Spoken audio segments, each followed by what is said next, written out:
Good morning everybody, a beautiful day here at Djuma, and I'm really happy to be back. My name is Mark, welcome to our morning safari, and Andrew's with me on camera this morning with Nikki back in final control. I think I can see a spot on the lens. Beautiful morning, lovely sunrise, and we're at a spot where two different leopard tracks converged, and I do have a couple of other guys that are following up on these tracks. Aubrey and Lex are due east of us, heading up towards Buffelshoek. They're going to go and see if they can follow up on the tracks there, but I think we'll head down to Twin Dams Road and see if maybe they might have diverged down there. But we had one cat coming across quarantine heading east, and the other cat came from the south, so there are two cats that have been in this exact spot. I don't know if they were there together, but the tracks look really similar in terms of age. But let's see what there is down at the dam.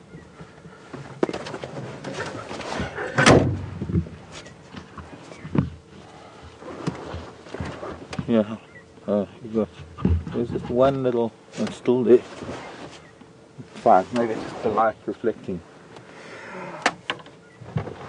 Welcome back to Djuma. Welcome back to our morning safari. Two vehicles already been down this road, so the tracks are somewhat obliterated.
Is Gary Camp still up? Gary camera. Yeah. So there may be somebody saw something this morning. Cat crossing the damn wall. Maybe. Anybody?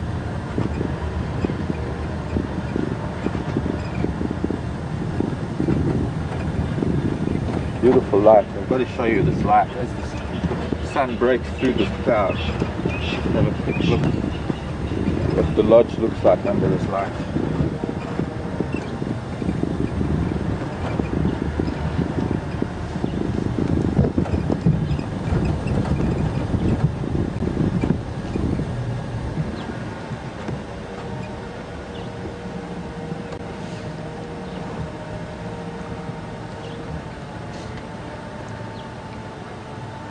A lion came, had about an hour ago. Thank you to whoever that was. This morning light. And then came towards the camera. Well now, that's interesting. Adds another dimension to this mix this morning.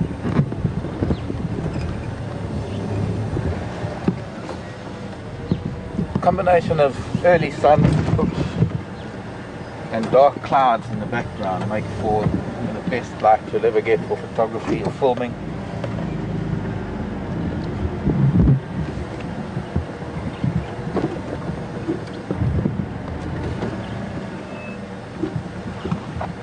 See all sorts of things.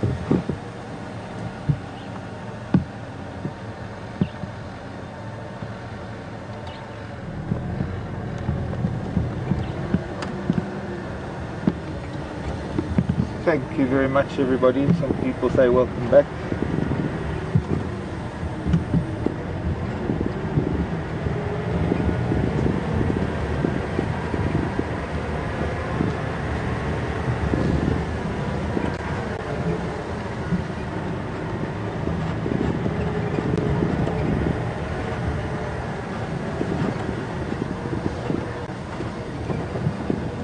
make that track there.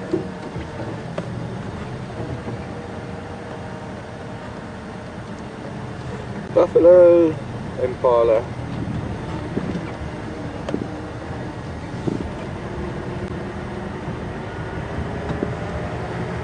Good to be back. It was good to have a little break and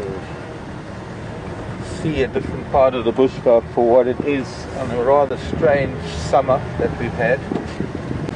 Or in a strange summer. Let's see what we got. There's Lion heading south, but somebody was already on these tracks. Let's go down towards Twin Dam.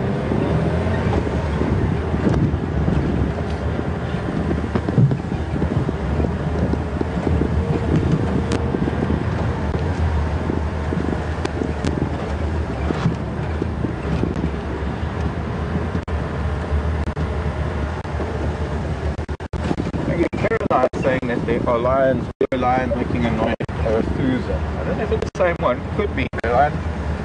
This lion heading south. Arathusa from us is further west, particularly more to the southwest. So it's possible that this cat that was walking down here, and this must be the cat, the tracks that I've seen on this road, must be the lion that was drinking at the dam. Maybe where they're hiding.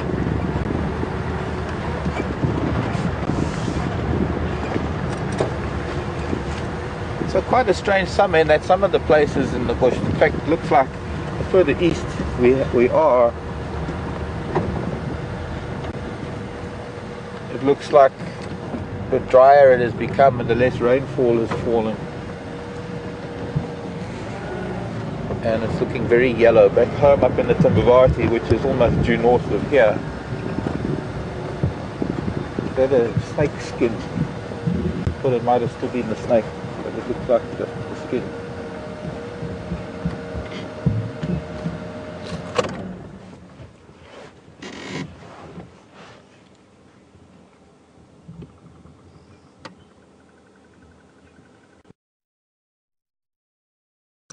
Let me move it. Oh there. Oops. I'm going to go around the other side of it. Maybe get some of the light coming through it. Better to highlight it to show you why I saw it so easily. It's very white, very pale.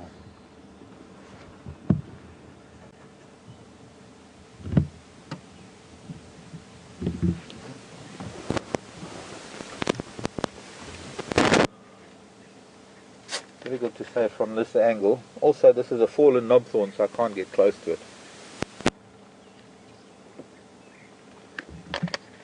I get so caught up in that knobthorn.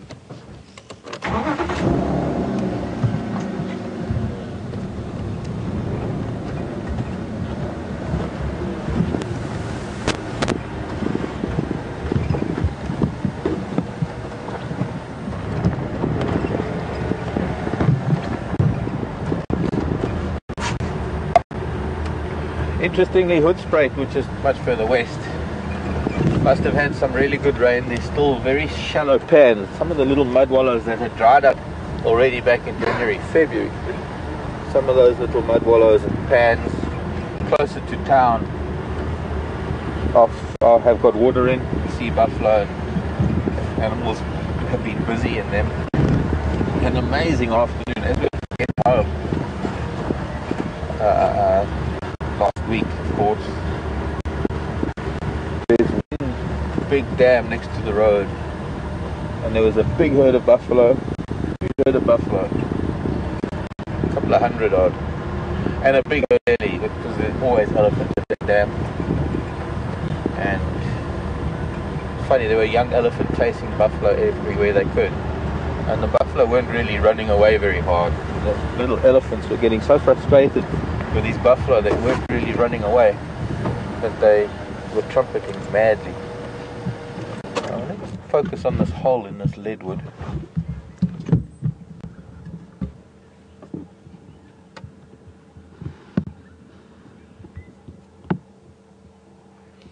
See what might pop its head out there.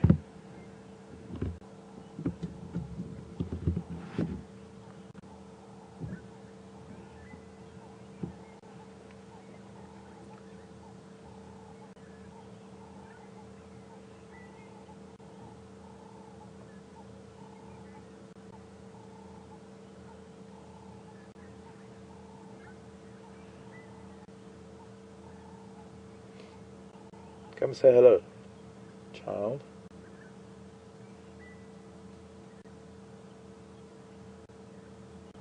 Unless it's got another exit hole that it's gone out the other side. Go ahead.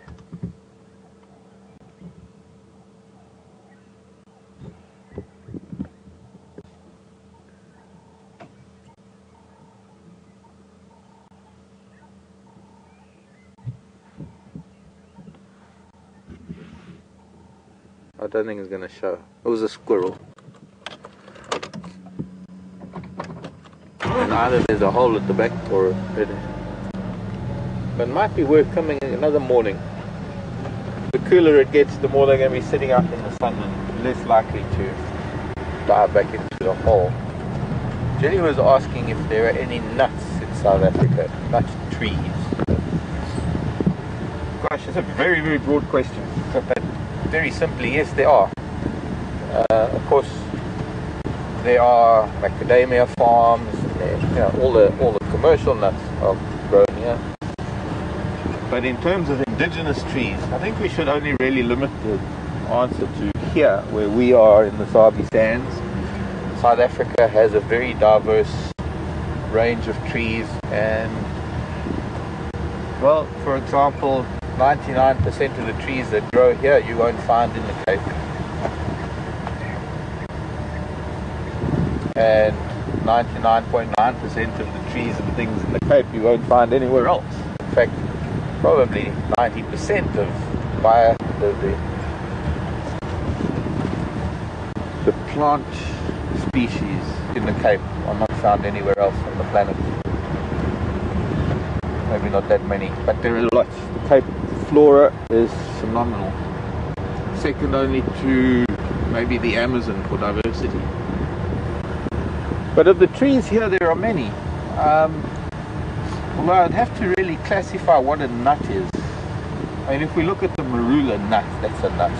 The cotyledon, the dicotyledon's actual seed, embryo inside is what we eat. Or the squirrels eat. Or birds.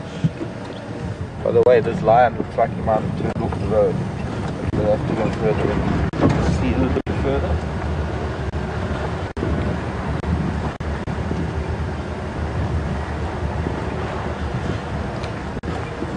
There are a number of trees, I'll show you now, let's see if I can even grab a fruit or a nut. Buffalo thorn, for example, there's a buffalo thorn but it's got no fruits yet. Some of the buffalo thorns are coming out of their fruiting season now.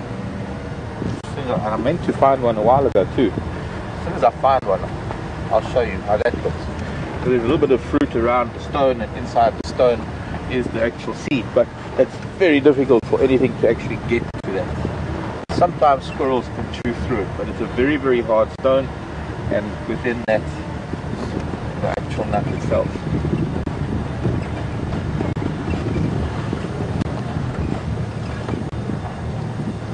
So there are many fruits like that have a seed encased in a hard outer covering, and I guess that could also be considered nuts.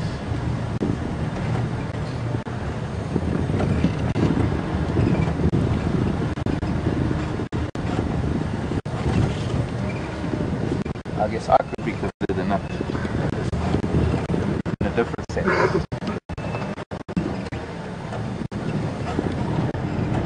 Nutty professor. Pardon? The nutty professor.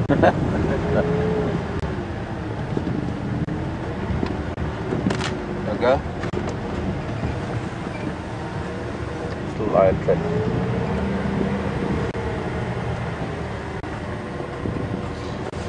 Seven rumors at Arathusa. Thank you very much for the updates. Lion is still walking here. And the elephant. So if he was about an hour ago, he could have already crossed Gowrie Main. But he might have decided to lie down in the sun somewhere. That would be nice.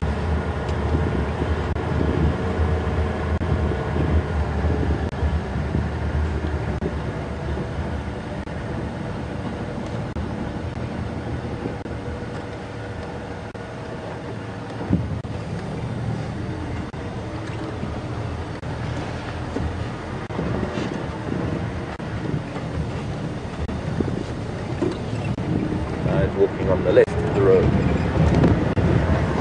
So he was walking on the right, but now he turned left. So he's walking on the left. That theory up.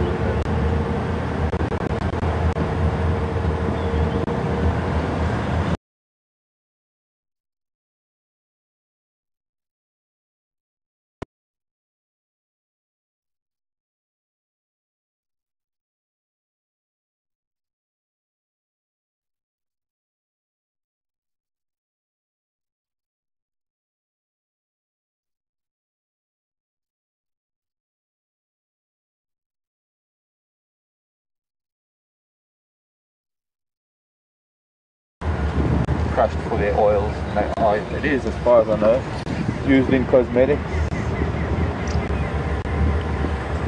But they are not easy to get out. You know, it's like cashew nuts are very difficult. That's probably why they're quite expensive. Oh, there's a goshawk chasing a bird. I don't know if you heard that. 2 birds flying across our bows. That's interesting. Elephant and lion walking together. Well, they tracked it together, so they were walking together.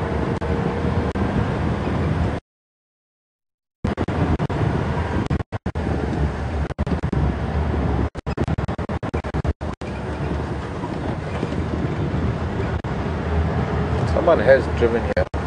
Elephant dropped a branch. Was eating a buffalo thorn branch. Might be full of thorns, but the interesting thing about it, broke it off from here.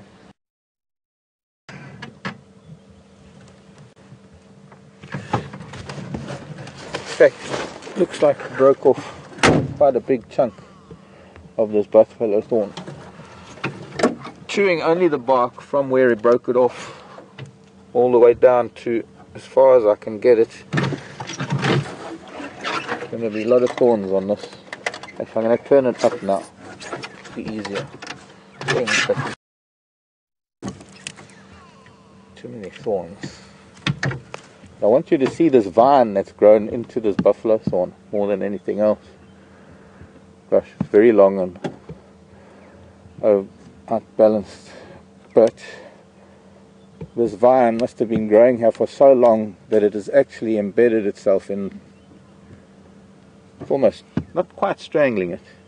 But interestingly, you'll see that the vine is growing, as do all vines and lianas and creepers in southern hemisphere.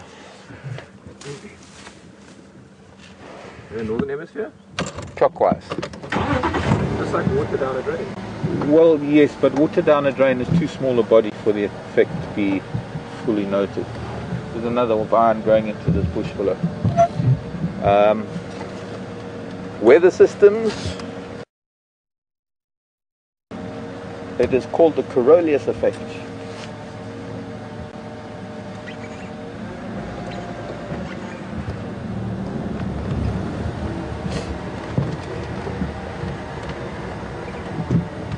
And of course it even has links to mathematical fermentation.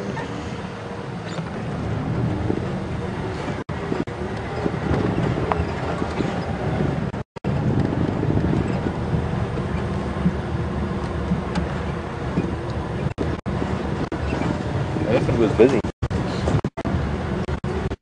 The lion was still walking out.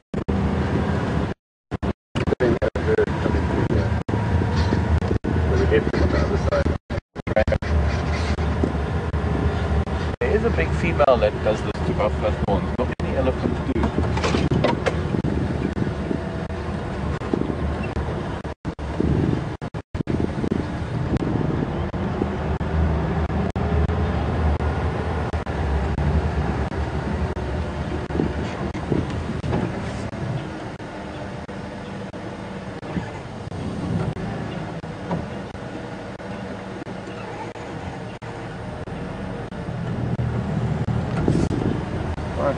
Questions about Jigger, the second vehicle. were we able to fix it? Well, we have a mechanic that's hopefully coming in this morning, and hopefully he's going to be able to bring a part for it. And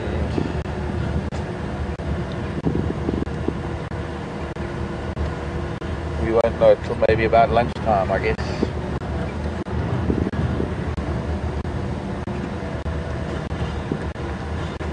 See what we can do after drive. Scott is going to be taking care of it while we're on drive, so Scott is going to be on it. I think he's in final control working on it as we speak.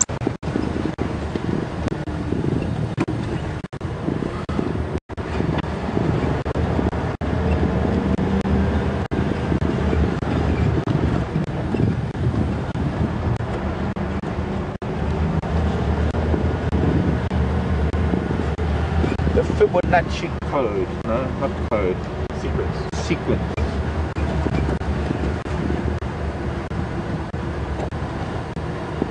Something that recurs in nature quite a lot.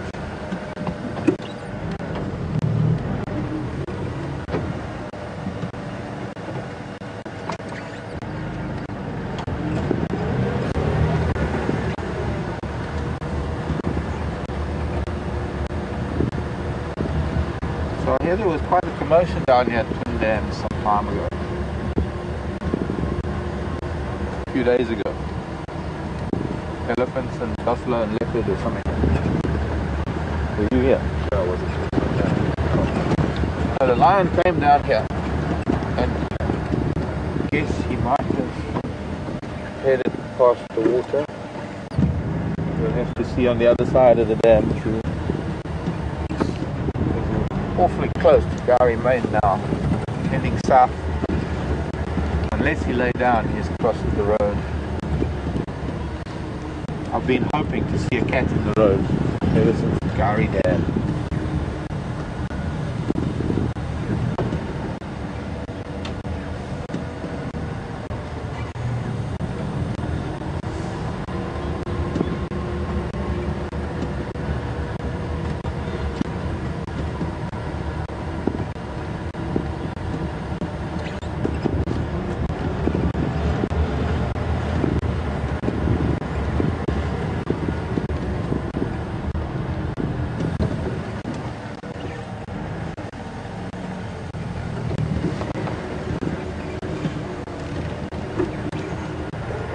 Elephant, yeah.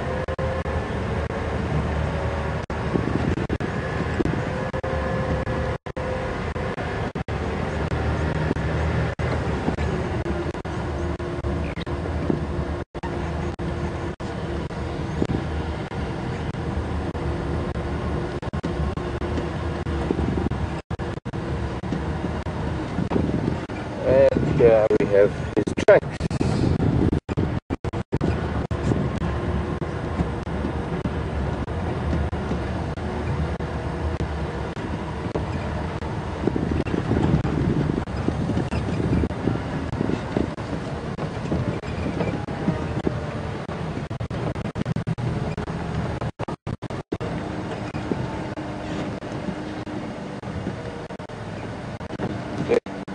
Further now. See if we can try and get this camera because we've got good light for it right now.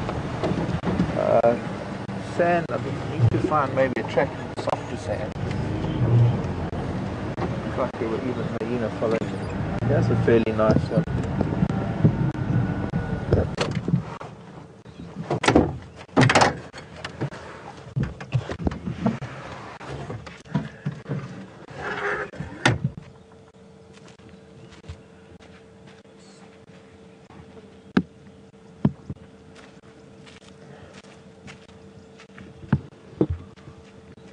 So you can see the lion track just to the right or bottom of your screen.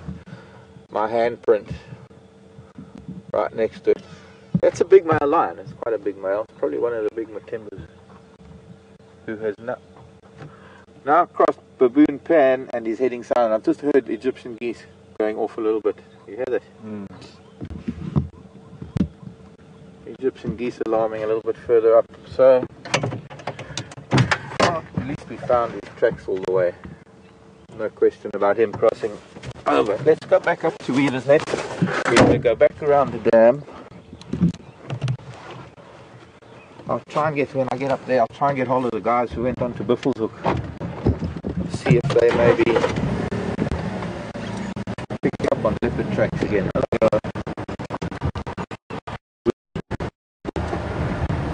Now we have this beautiful light behind us too.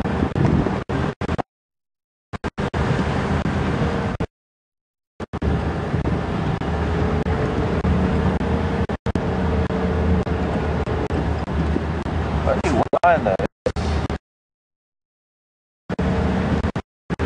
Normally they, if it is one of the timbers, they are normally together. But then says the bush walking on his own.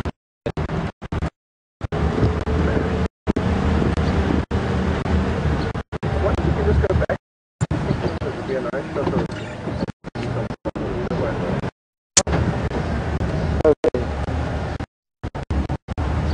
The squirrel. Mongoose just ran behind there, just down to the right of the squirrel. A few of them, that looks nice actually. Although we should have the squirrel with blue sky behind it. Let me try this. Forward a little bit. yeah, that's good. I'm the king of the castle.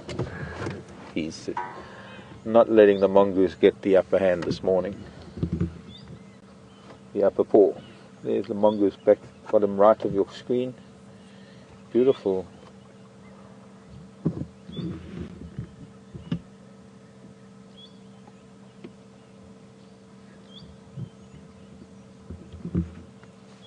If I didn't know any better, I'd say that that squirrel's intimidating the mongoose.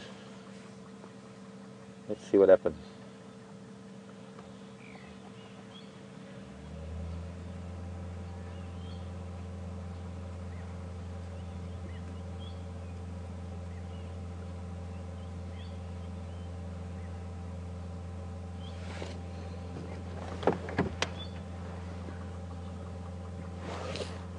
Nicky, you're going to have to wait a little bit. I'm not copying you at all. Are they competing for food at all, Mark? No, not really. Mongoose are mostly insectivorous, well, carnivorous. Squirrels entirely vegetarian. Well, not entirely actually. Squirrel is a little bit of an omnivore because they do eat insects. It was strange, in the Kalahari, Brian and I, we saw them living in the same burrows, but then one day a meerkat just killed a squirrel and ate it. Was that a ground squirrel? Yeah. I'll have to move forward. There's a car on its way out to the gate. That is strange. Because normally they were just living together. Yeah. In burrows.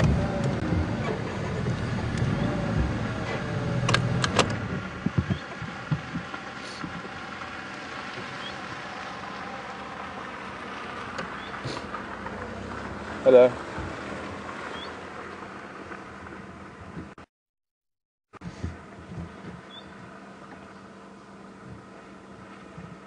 I couldn't imagine the dwarf mongoose doing that to a squirrel.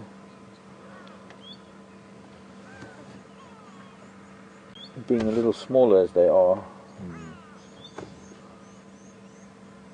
But what's interesting here is that the dwarf mongoose naturally and instinctively want to be on the highest point. They normally got a lookout at the top. The squirrel doesn't need a lookout. Squirrel can go back to a tree. Probably lives in that big torchwood at the back. You see here, the squirrel's not likely to be living with the mongoose.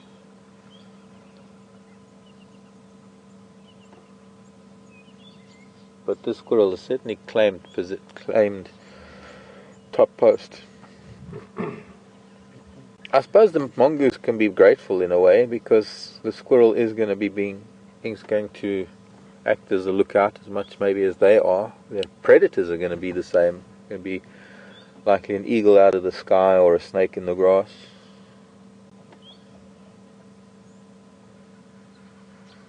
It looks like the squirrel's gone. See who the first mongoose is to the top. Squirrel's coming down on the left. It's gone.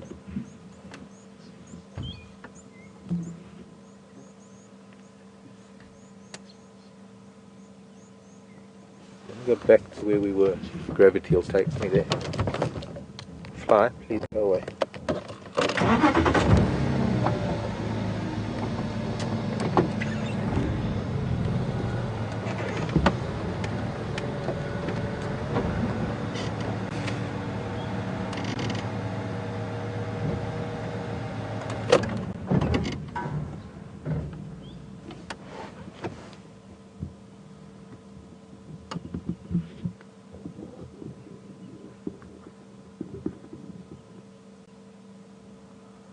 There's most of the activities down there on the right.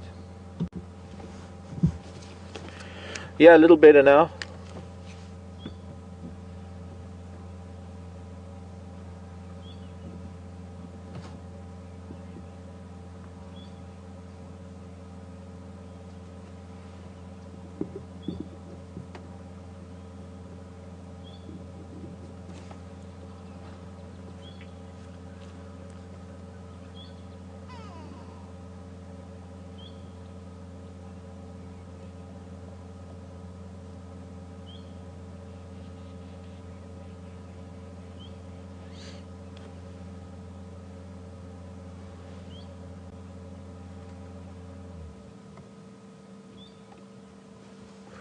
A lot of viewers are commenting on the lions at Arathusa, wanting to know if we're going to be going there. We will be. We are on Gowrie Main. We are heading west. Up until now, though, because I had lion tracks here on Djuma, I wanted to follow them. But now that they have clearly crossed over onto the other side of the road, we need to get closer to Arathusa and see if we can pick up things on the radio there.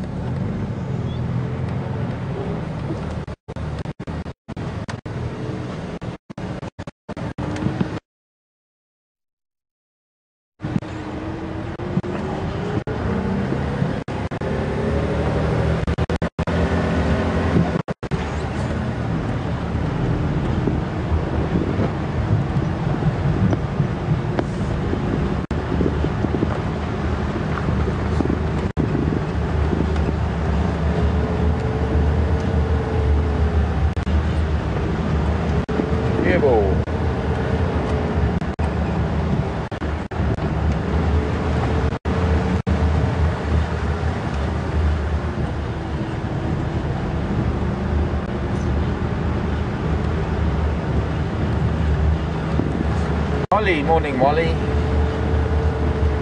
Molly's asking if weaver birds nest during the winter months. No, Molly.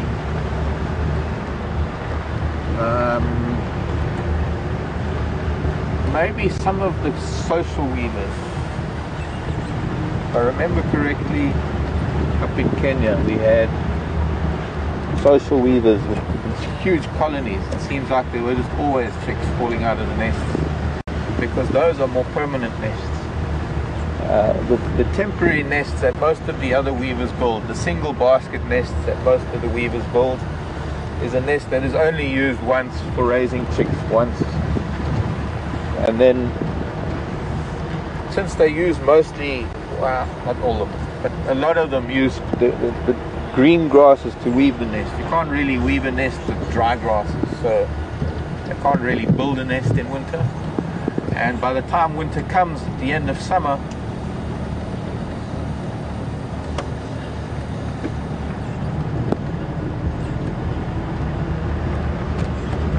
well, there are so many things that have taken over the old used weaver nests. Things like wasps and sometimes other birds. So a lot of the time, the nests are no good to be used again. Also, the parasite load that builds up in the nest becomes quite high. But, you know,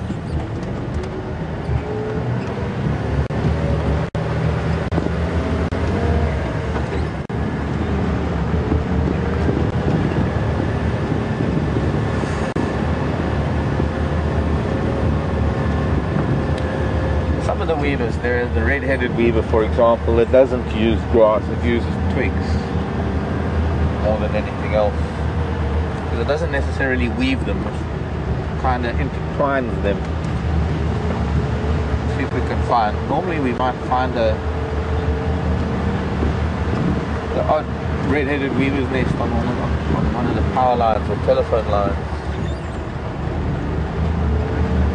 They're quite well known for using human structures to base their nests. Probably because they're safer, I guess.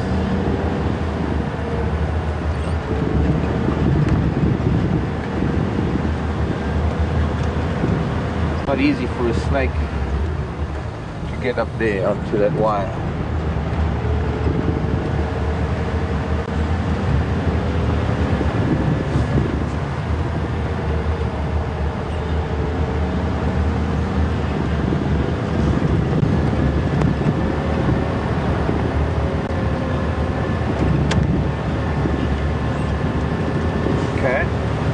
Question at WildEarthTV.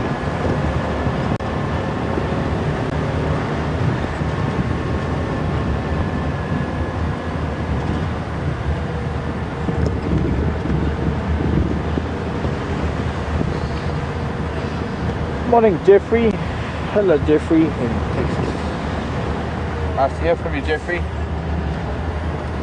Then back to the squirrel and the mongoose and the termite mound. Jeffrey wants to know if they could be cohabitating. Not likely. Possibly, but not likely, Jeffrey. Mostly because squirrels here, these are tree squirrels, and the tree squirrels generally nest in trees, safety reasons. There are so many snake species that nest in termite, also use termite mounds for their holes, so a lot of the time squirrels are in greater danger in a hole in the ground. I haven't known squirrels to use holes in the ground here. Andrew was talking about the squirrel when he was filming the meerkats in Botswana. When was it, last year? 2013.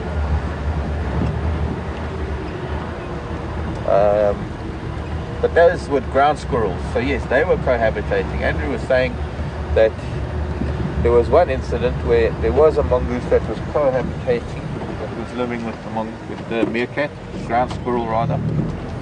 Did I say mongoose? So now my brain's looking at something. I'm going to need to pick up some paper.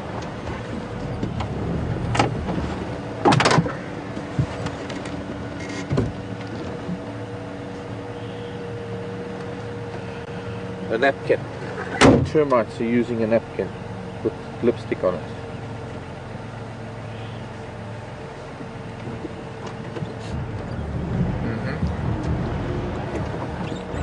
Maybe it was a hyena wiping up after that last meal. You know that hyena that wears lipstick?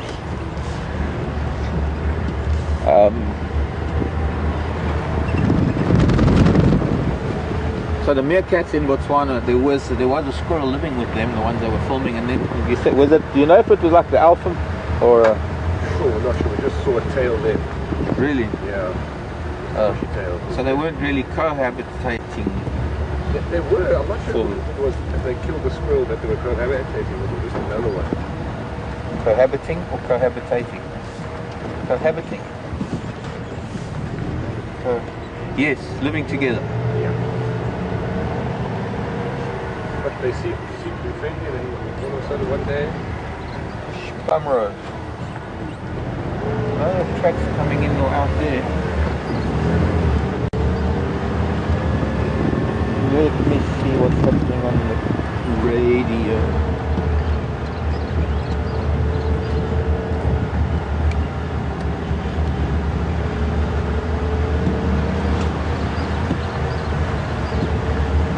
Cloud coming over. So much for our glorious sunshine.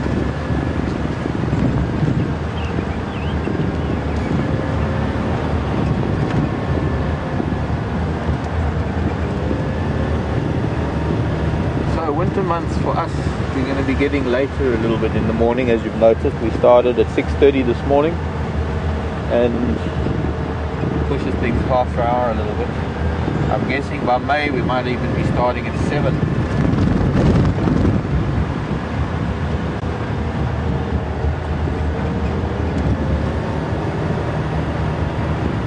If we go that far. So let's see what number 3 has got to say. If I can pick up anything.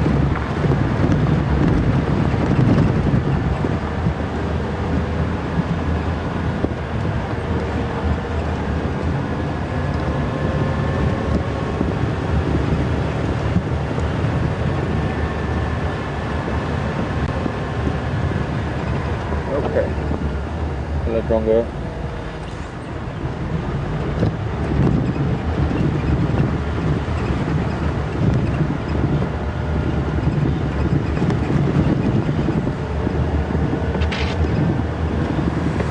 Oh, Laura. Interesting question, Laura. How many generations of termites does it take to make a mound this size? Well, I would imagine. I don't know if there's a lot of termite activity, maybe because there's moisture in the air. Laura, the workers are constantly being recycled, and so it is the queen that holds the key. Now, I don't know what the generation cycle is of the queen. I would imagine many generations, Laura, but I don't know how long a queen lives for. I have actually no idea. One of the things very difficult to do is to study termites in an artificial environment, because it's exactly that. It's an artificial environment.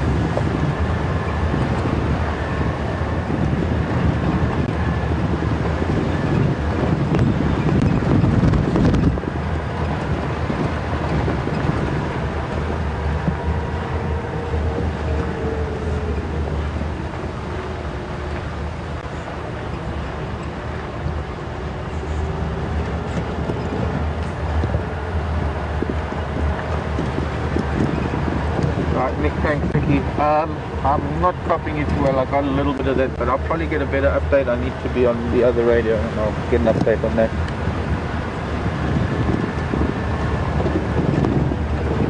Here's a little steenbok. Morning, steenbok. We'll be seeing a little bit more of them now that the grasses are starting to get shorter. Looks like a young male. Very small horns.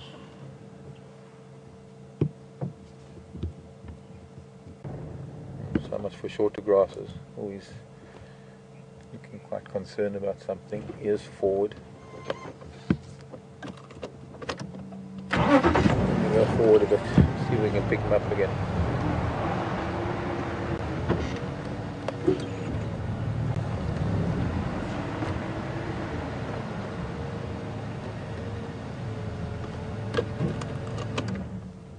Quite nervous.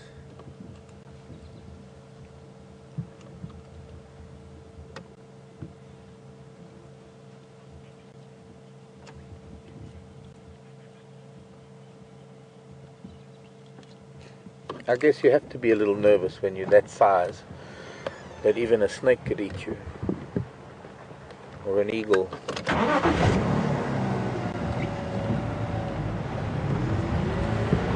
So, let me see if I can get hold of Arathusa, find out what's going on. Nikki was coming through with some sort of update. I heard something about lion and hyena. Let me just see if I can get him. If I can get him.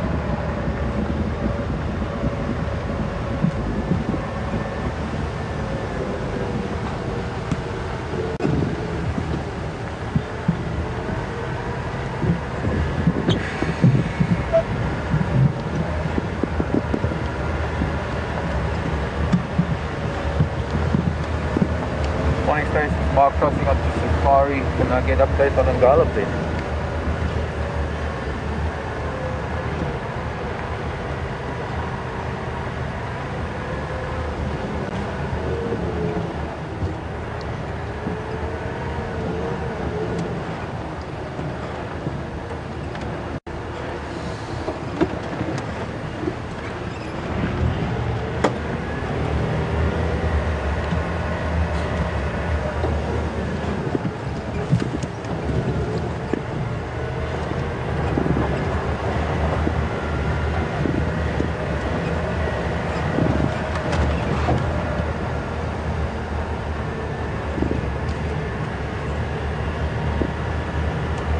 guessing that this lion activity is taking place somewhere near the dam. If viewers will be able to comment on what's going on.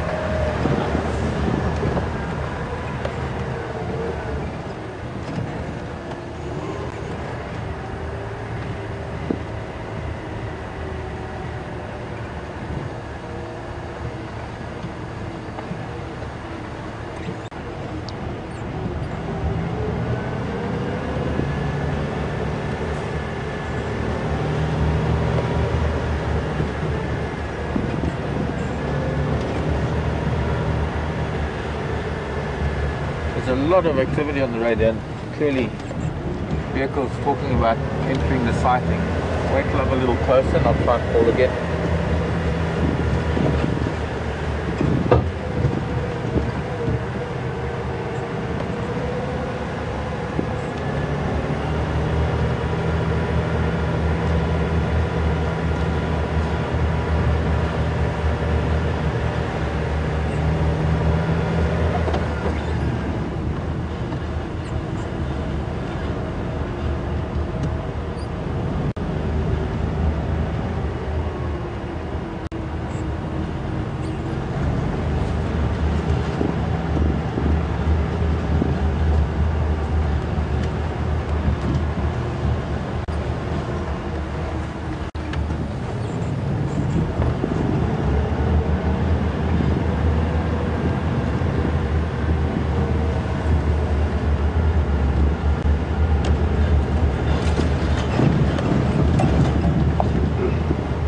There's a lot more traffic here at Arathusa in terms of vehicles out on game drives, because there are a number of other lodges as well that traverse on Arathusa. I think Arathusa's dam is one of the biggest, so it does attract quite a lot of activity, and so there's often a lot of vehicles coming to sightings on Arathusa. Makes the radio quite busy, but we'll get there, I'm sure. You just have to be patient. I'm heading in that direction, and I'm hoping that we get better radio comms.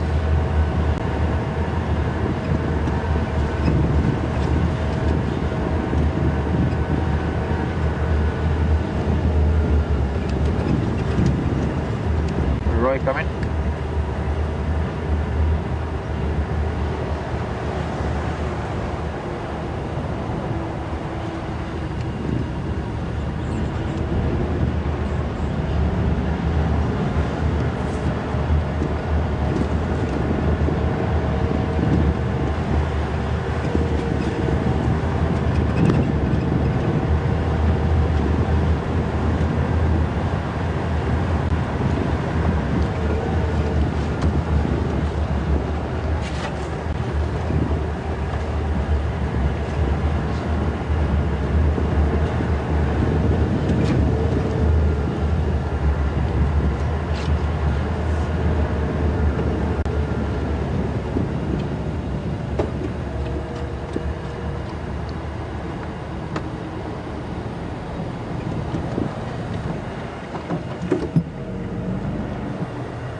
Morning, Impala. Oh, that's another thing. I've heard Impala starting to rut already. Back home, Impala chasing a ram, chasing ewes around at night in the moonlight.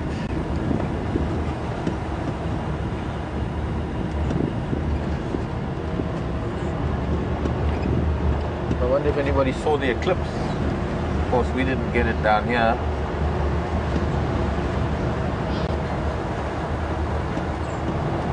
We had a bit of a cloudy night on full moon, supposedly a blood moon, which is, I think, more biblical term. But interesting that it's the third full moon in a series of 4 that, well, very unusual.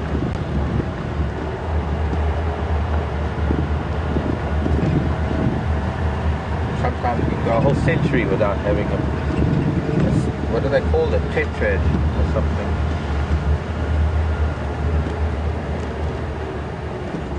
Four full moons, 6 months apart, width and eclipse. So we're going to go.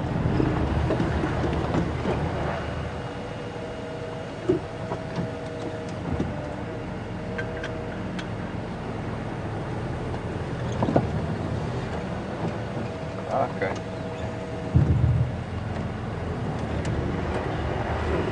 Okay, so there are standby vehicles. Copy, Roy. Who's in charge of that lock, please? Mark here from Wild Earth.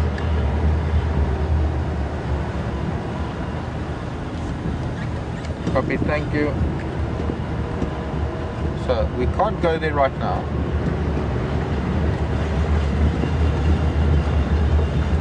Got some sand in the brake system. So we'll head up to the airstrip and see what we can see and take a slow drive around the dam. 3 vehicles there, there's another vehicle on the way. We are on a standby to be there.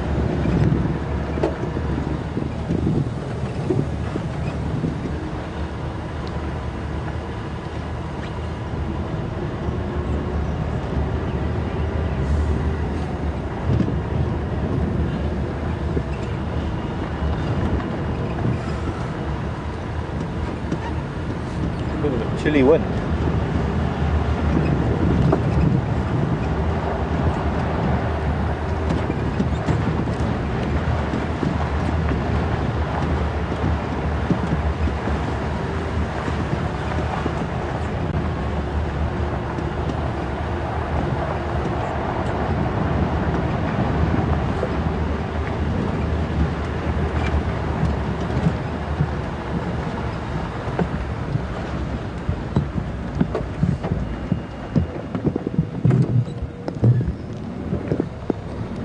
This side, I want to show you something.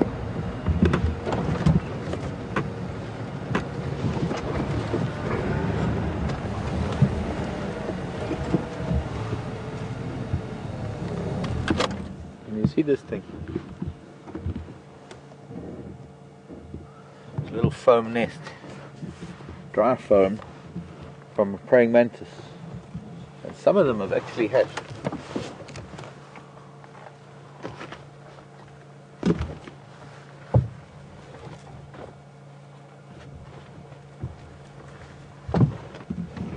Moving it out of frame.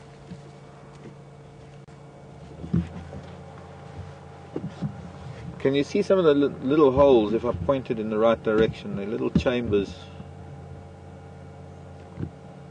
Looks like something was actually eating at it. Could have been a bird pecking at it, but what's interesting is if I turn it to the side, you can see some of the shedded skins of some of the hatchlings as they've emerged. Well, they go through a first molt as they emerge from the egg case, and then they go off. So there can be some very tiny little mantids running around this quarry. Here's another nest here too. This one also looks like it's been eaten. Ah, this is good because this gives a cross section through. I'm going to take a break. Look here. This one has been broken open by a bird or a squirrel. I've seen squirrels getting into them and tearing them apart. But this gives a great opportunity to actually see the inside of a praying mantis egg case, because I will never break one open. And you can see that the egg chamber's about the diameter of the tip of my pinky, maybe smaller than my pinky fingernail. Let me find something to point with. There's a stick. Mind the hatch. Here. Oh, hang on.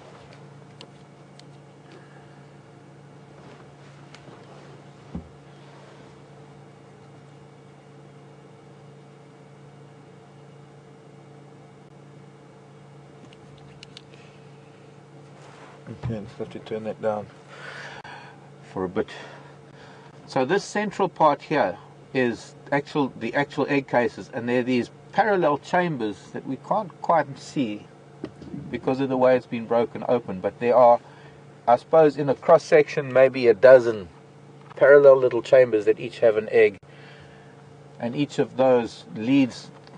There's like a passageway that leads to the top of the egg case, and the top of the egg case is almost like a radiator fan where they all emerge, and the whole mass that surrounds it is actually like a foam, a dried foam that she produces to, I suppose, keep it away from heat, to stop other insects getting in, to stop a fair amount of parasitism.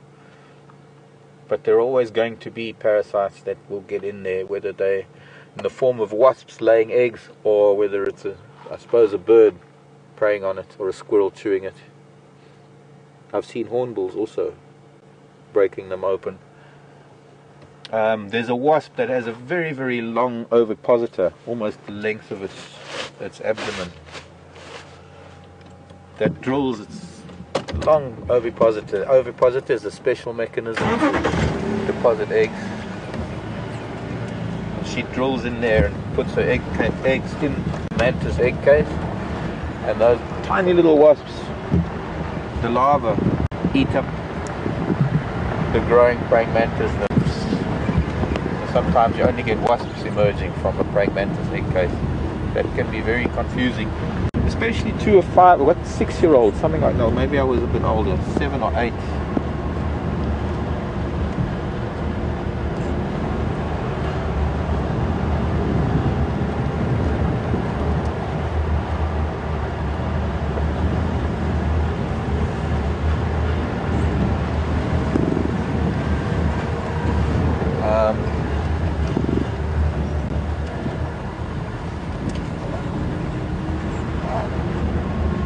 I need to listen to the radio because I don't want to be called in to the sighting and I'm not responding to the radio, because there are other people that want to see the lion after us as well. So I have to take my turn when we get it and hope that we're close enough. We should be.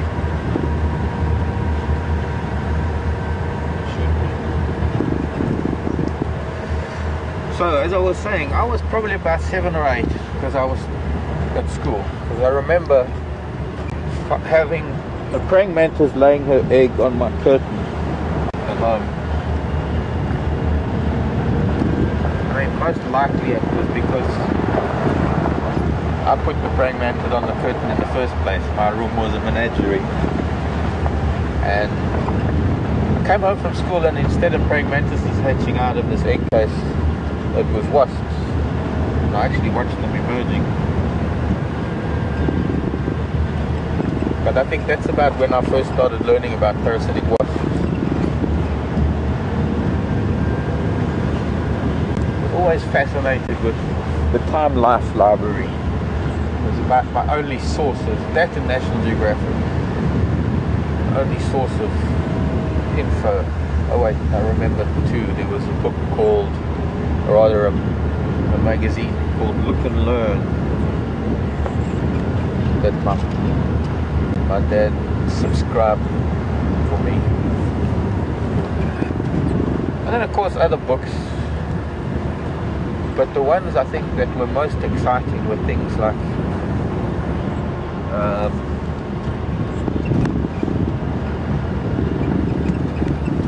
the Time Life Library.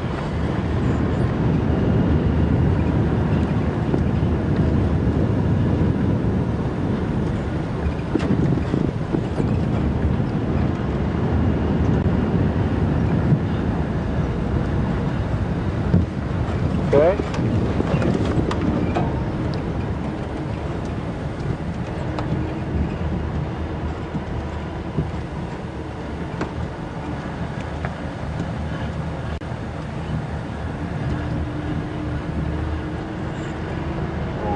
Not really copying Mickey too well. Something about maybe dusky larks that we hear on the airstrip. I would imagine there would be bushveld pipit, ground clubbers. We're going to have to disturb somebody's coffee.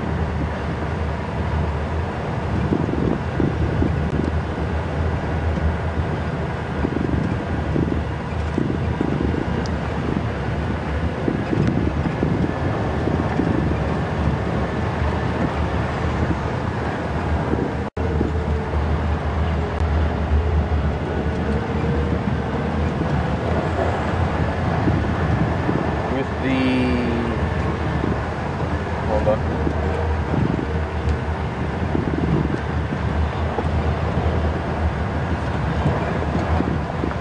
Not me yet.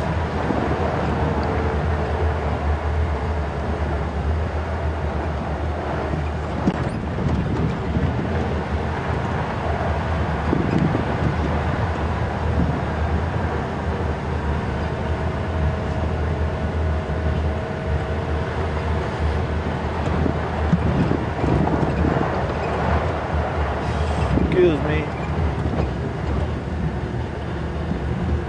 Sorry to disturb. Hey, how are you? Fine, and you? You good? Good.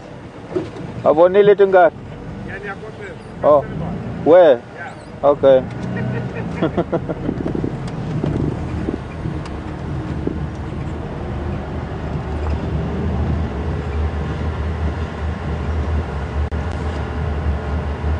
So we are still got a way to go. That was the guide with his guests having coffee quickly. They are still going to be ahead of us at the lion site.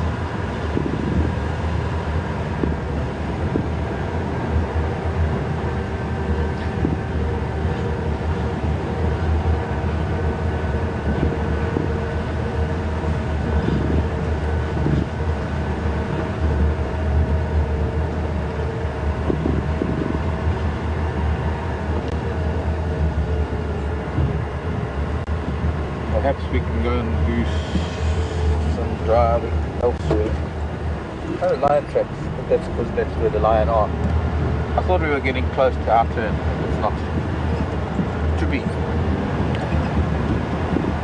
is not to be.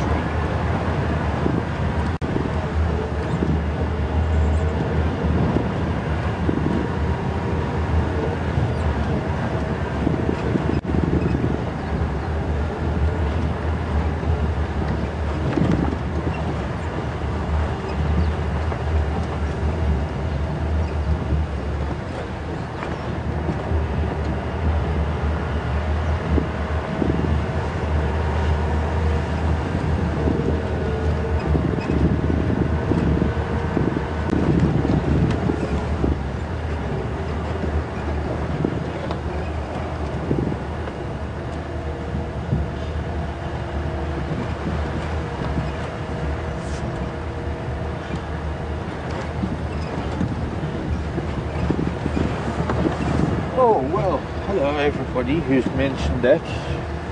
Did I have a happy birthday? I did. I did briefly look at Facebook yesterday. I've got a lot of answering to do.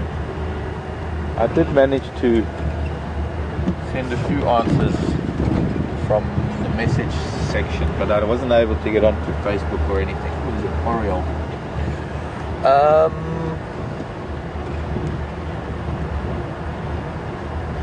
But yes, back online now, so I'll be able to get to a lot of the messages and say thank you. Thank you to those who've asked after it. Did have a wonderful day, actually.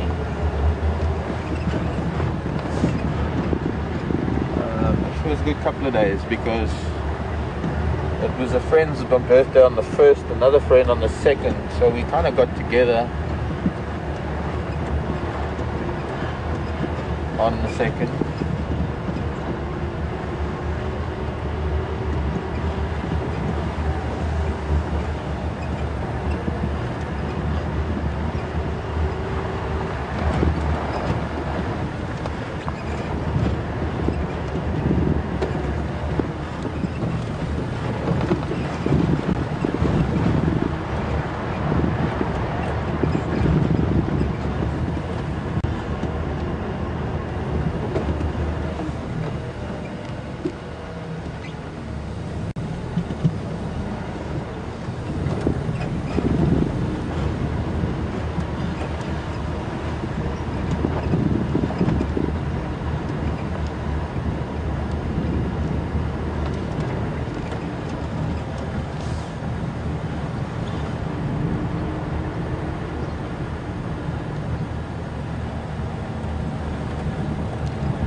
guess it's kind of tradition for me. Nice to be home for my birthday. I've often sat at home with elephants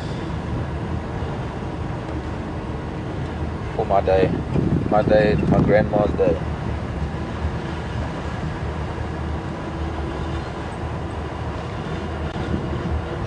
The days when I was in East Africa, it was always a race to get back so that I could be with her on our birthday, because I was born on my maternal grandmother, born on her birthday.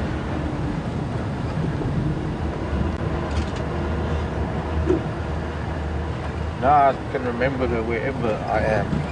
I can see a big waterbuck bull. Warthogs. And warthogs. I didn't even see the warthogs because I was looking at the waterbuck. Morning, piglets. Can we get a better look at you, please? Don't run away.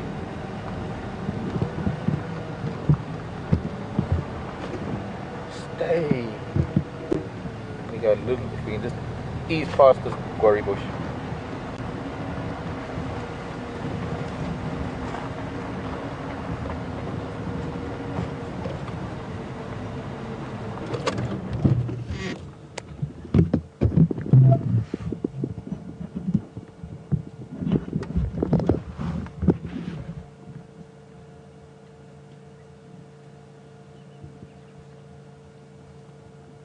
A very big sow.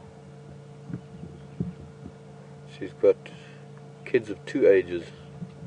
This one at the back here.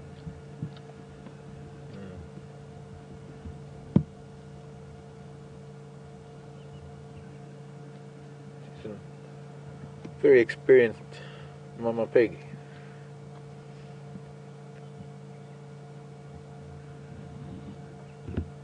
Here's a waterbuck, but that's a female. The male's bull's moved.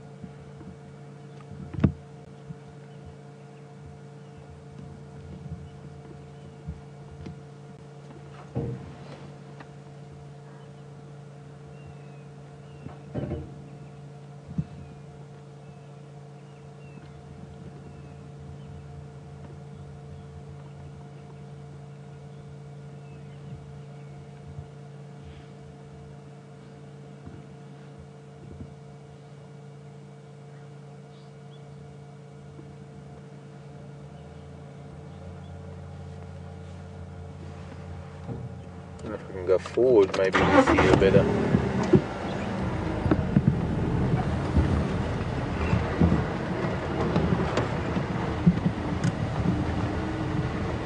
Oh, quite a small group of waterbuck with a youngster.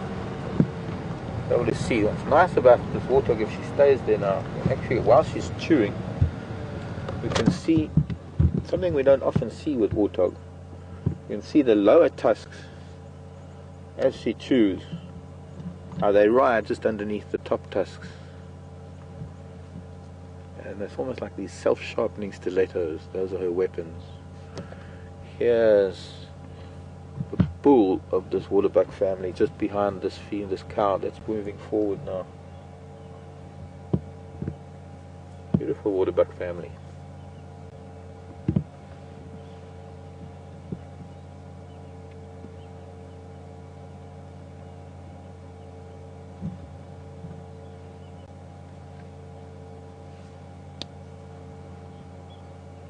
It's kind of reindeer looking, not quite. Of course they're not deer, they are antelope.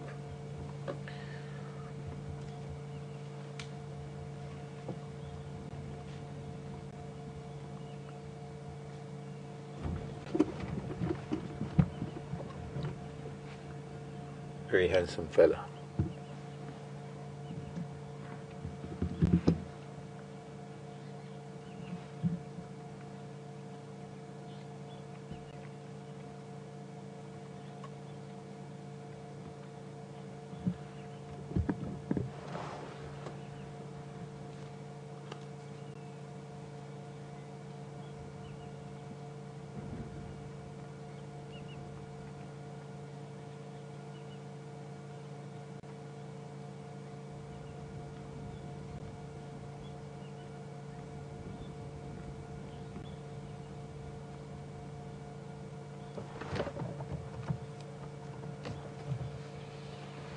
Mark, I go. Just south of Safari Lodge.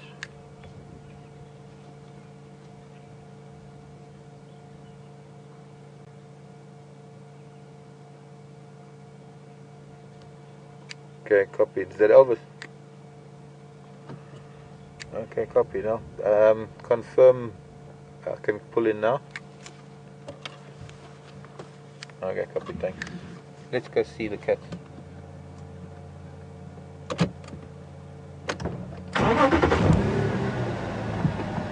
Very interesting markings that you see on the waterbuck as he looks at us. And you can see as he turns his head, you can see how the outline, the shape of his face that's outlined with the white markings and the white beard, or rather the white mane. You can see how that changes his whole face, almost his expression. And it's more a case of, for other waterbuck to be able to see where exactly he's looking and what position his head is in, because whether the head is down or up, those markings become a very distinct signal, I suppose, mood signal, especially to rival bulls. There can be an air of dominance by him holding his head up.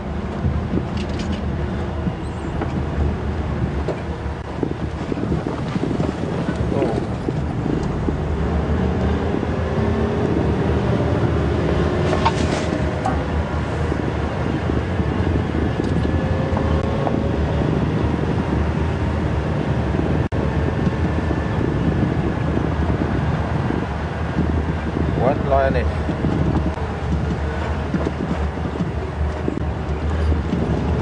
One lioness licking birds.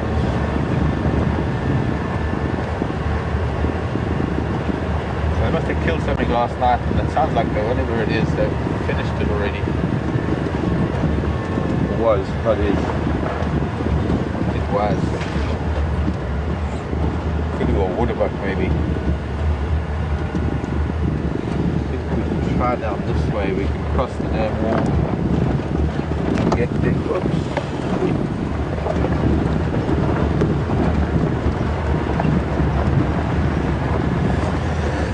Oh, canaries.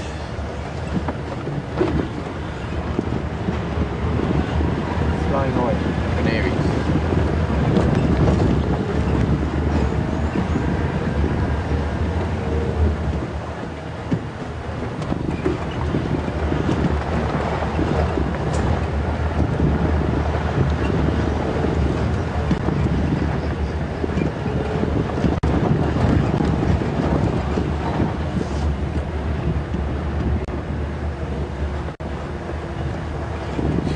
Squirrel. Where's the lion?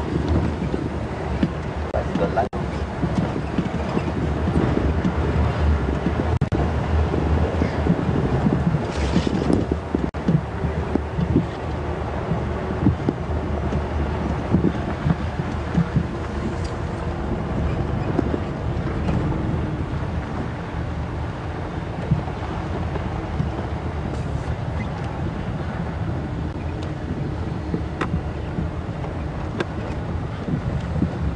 Hello, hippo.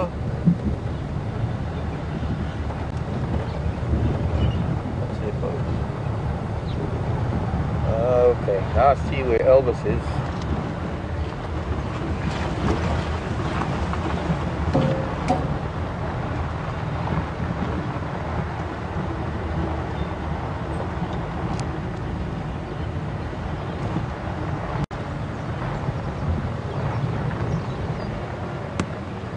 Geese. I'm not seeing jacanas yet. Looks like the Lodrigia seems to be dying off a little bit. So it's just broken up a lot.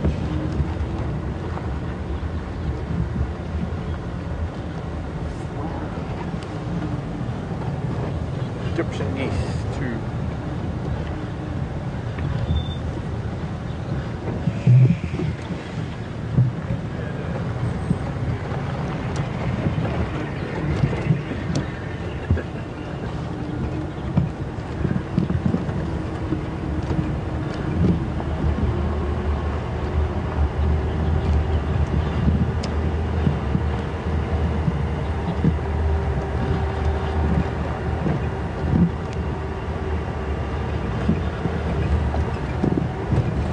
Morning Arathusa, Arathusa Safari Lodge. Very grateful for them allowing us to drive here on Arathusa. I stayed in that room over there behind the breakfast area. I was closer to breakfast.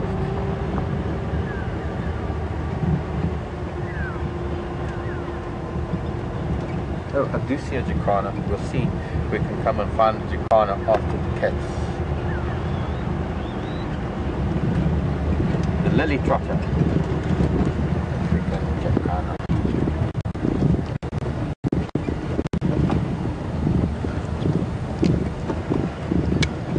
Bueno. Okay, copy.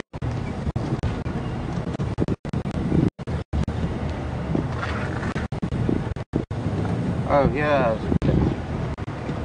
I see a cat upside down. Another cat, two more cats. Maybe we can get around there. Okay, thanks Elvis. A couple of lions just in here off to my right. But I see another leg in the air. That must have been quite a commotion for the guests to have had this all night or early this morning, woken up to the sound of lion killing and eating. And okay. Oh, there's a whole carpet of lions just off to our right.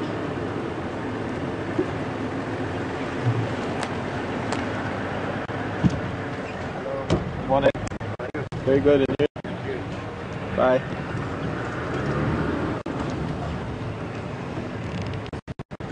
The smell of kill. 4, 1, 2, 3, 4, 5, 6, 7, 8, 9. This can't be kahumas. This must be the talalas, for sure.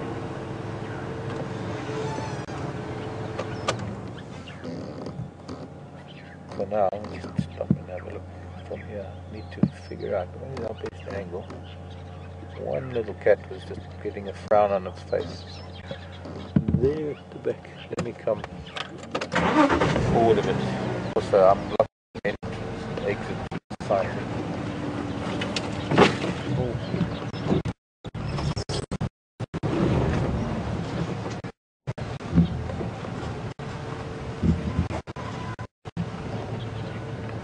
Hello, little cat.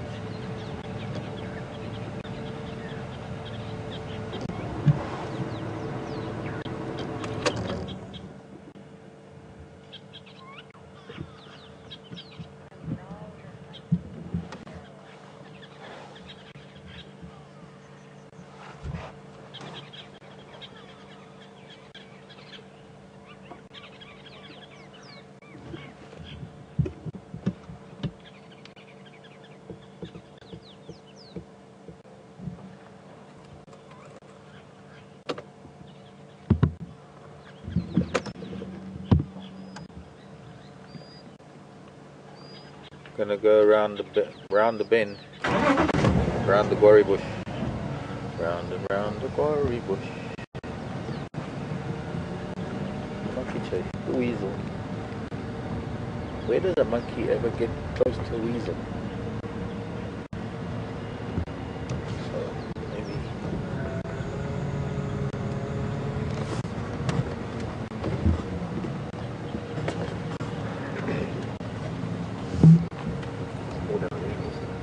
Sure, that's a big prize. A big prize of cats.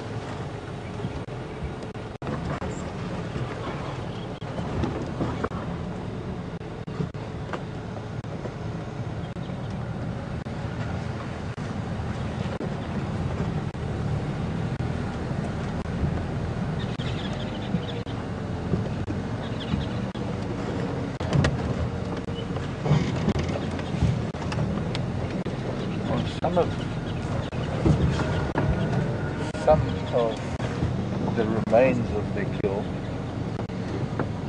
Oh, looks like could have been kudu.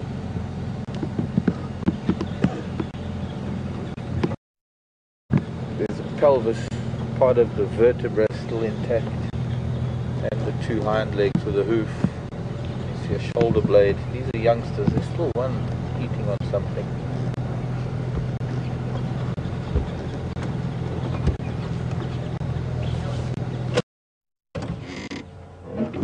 Morning, cat.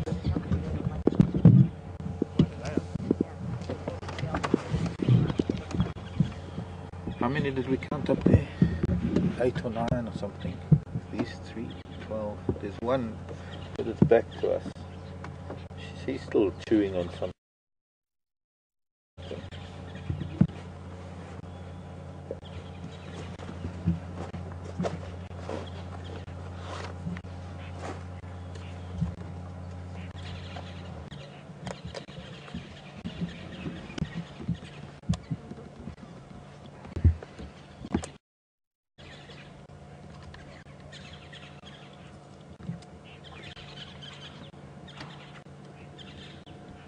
Birds in the background are the buffalo weavers at their nests. There's another weaver that doesn't use grasses.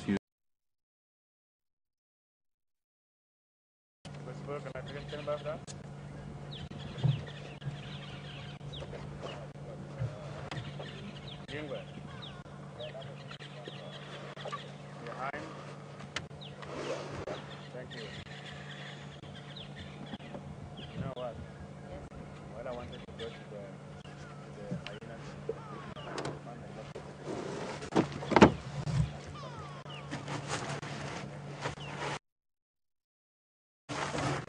Okay, now let's see the next.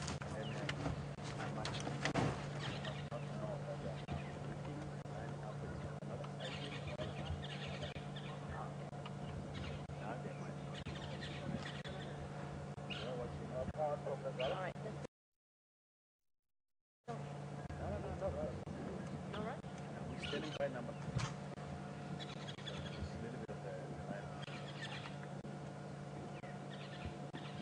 Mark. Mark. When somebody wants to come here, say there's a space for 2 vehicles. Don't count me anymore. You know about the Yingwe? Yeah, yeah. Safari Donga.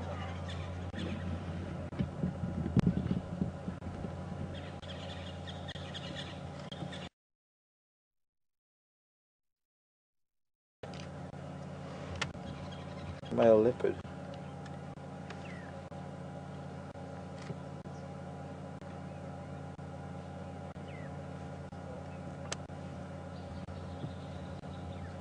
Full-bellied cat.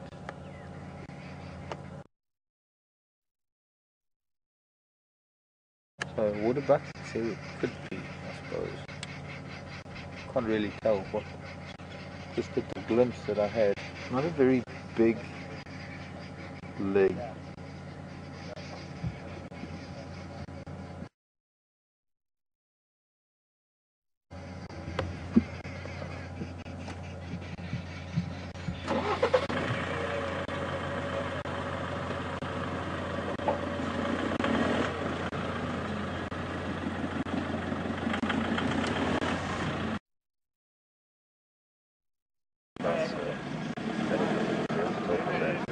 Okay, so maybe it was young kudu.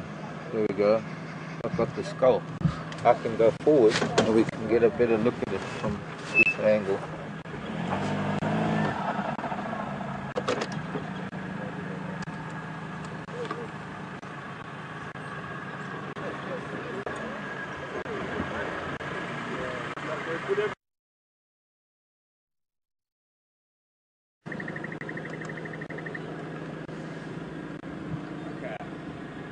Enjoy it. Thanks. Thank you. Bye-bye. Bye-bye.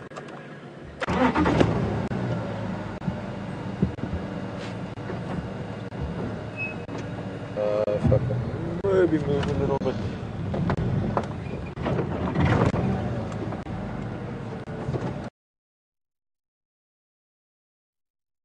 Gonna really help much. Just get us directly behind this cat. We have to try. There's no way to get in there. There are a lot of dead trees here, so we can't really get in, but she's on the skull, so she's looks like it's the back of the skull, probably where the atlas vertebra is, where the spinal column comes out of the skull, because of the position.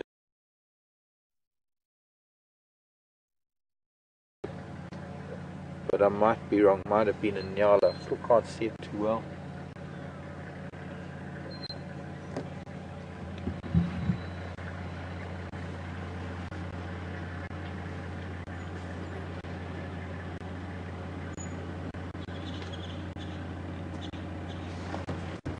What's she looking at? People. Not very far at all. In fact, they're going to be able to see these cats from their breakfast table.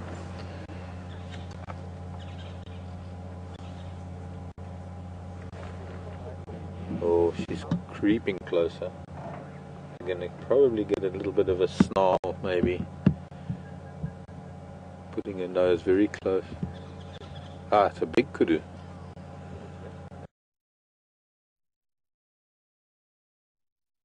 I can only see one horn though. So that's interesting. This one crept in, almost as though she knew the other lioness was finishing on the skull. But definitely sort of subordinate, waiting for her to move off.